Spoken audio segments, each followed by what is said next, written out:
Let me tell you about a decision that I made that changed a lot for me. It was a good decision, not the kind that comes with a clear sign or a voice from somewhere telling you, hey, this is the right thing. It was just a quiet and very stubborn decision. I am staying. Everyone else around me said, leave. My family said, leave. Come back home. This is not how it is done. You are making a big mistake. And I stayed anyway. But here is the part of that story that I do not talk about enough. I stayed, and the fear also stayed with me. The fear did not go away just because I was brave.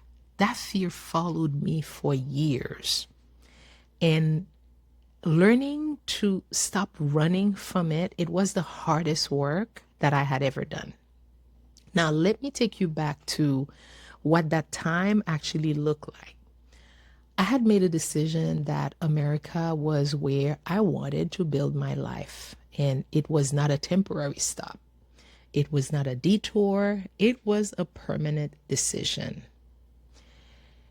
And my family, the people I loved most, they were completely against it.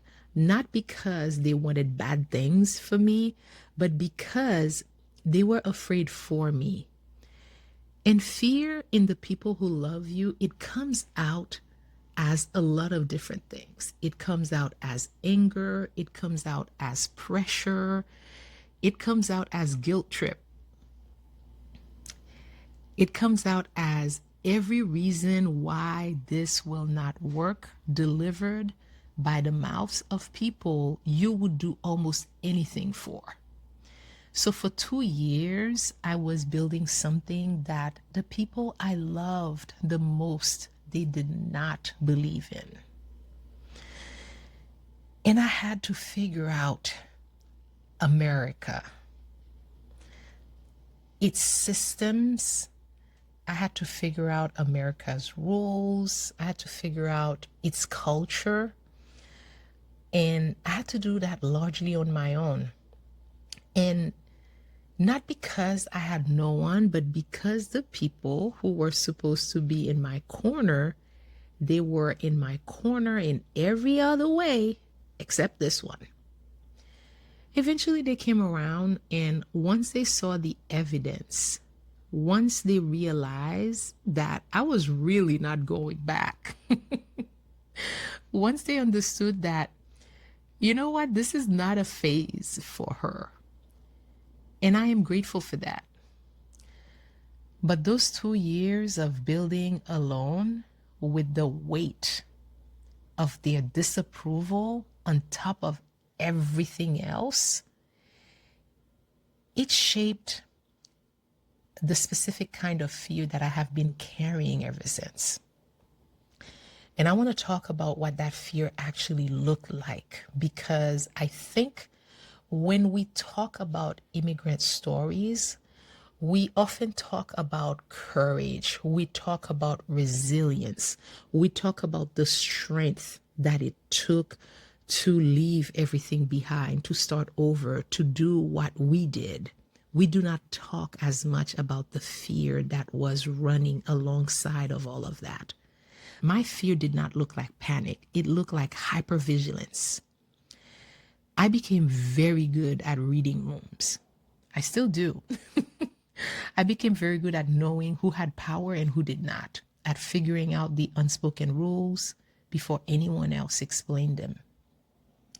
Because if I broke them, there was no one to advocate for me. It became my own attorney, my own translator, my own safety net. And that skill, that constant reading of the environment, it saved me until it started looking for threats that were not there anymore.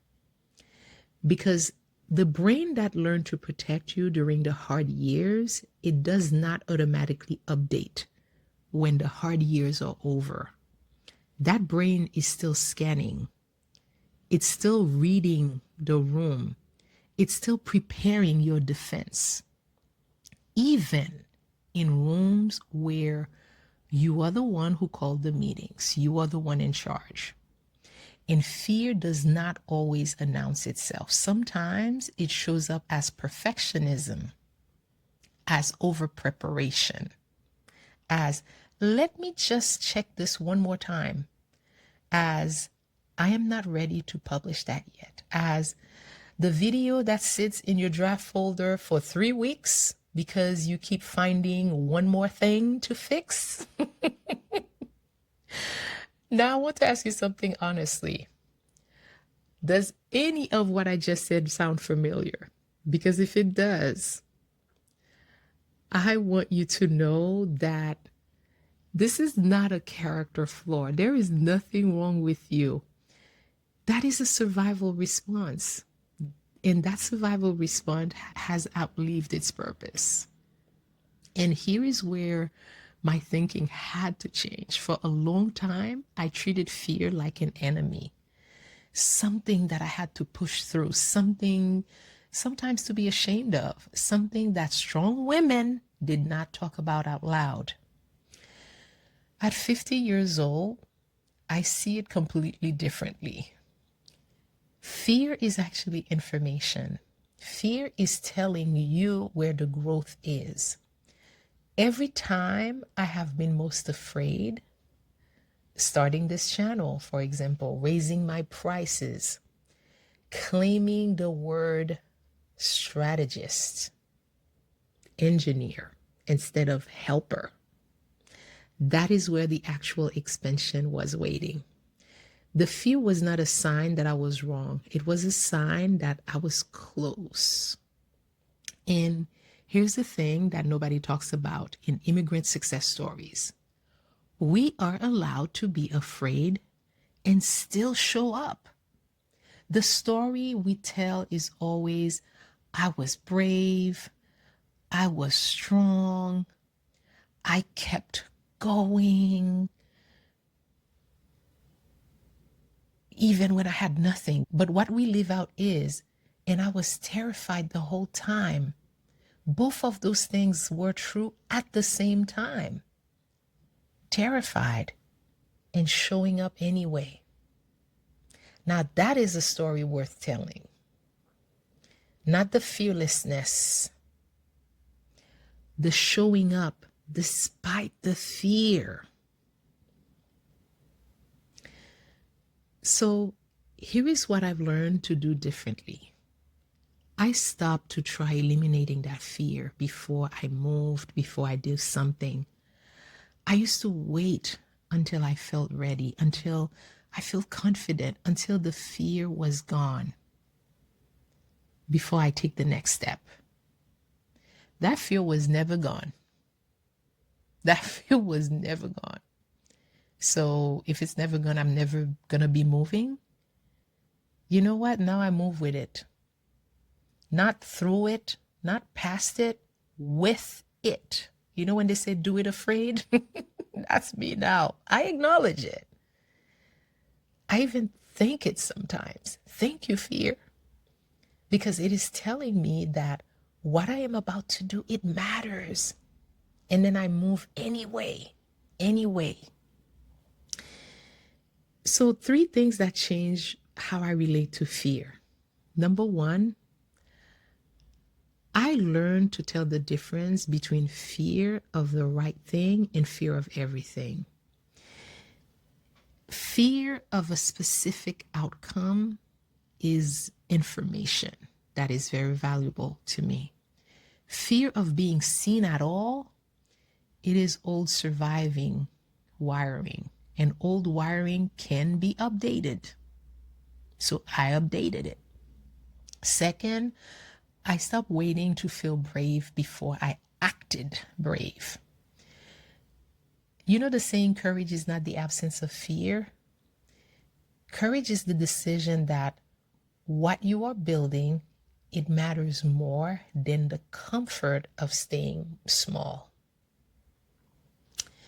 The third thing, I reminded myself what I had already survived. I made a decision to build my life here with my family against me. I figured out 2 years of this largely alone.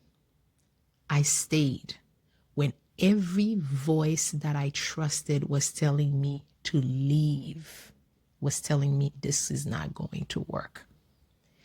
If I could do that, what exactly is this next thing that I am afraid of? That question has gotten me through a whole lot. Listen to me, fear will always be part of your story, and I am not going to promise you otherwise, but it does not get to be the author of your story. You decide what gets written next. I think about those 2 years when I was building in the dark without the people I loved in my corner on this. That version of me had every reason to let the fear win. And she did not. She kept going until the evidence showed up, until the people she loved had no choice but to believe what she had always believed about herself. That is not a small thing. That is everything. And if you are in your version of those 2 years right now in your life, you're building something that the people around you cannot see it yet, I want you to keep going because the evidence is coming. All right? For those of you who don't know me, I'm Webley, and I stayed when everyone else said leave. And every single thing I have built since then has been proof that it was the right call for me. Now I want you to hit subscribe and drop a comment below and tell me, what is the thing you are staying for when everyone around you says you have to leave? And with that, I will see you in the next video.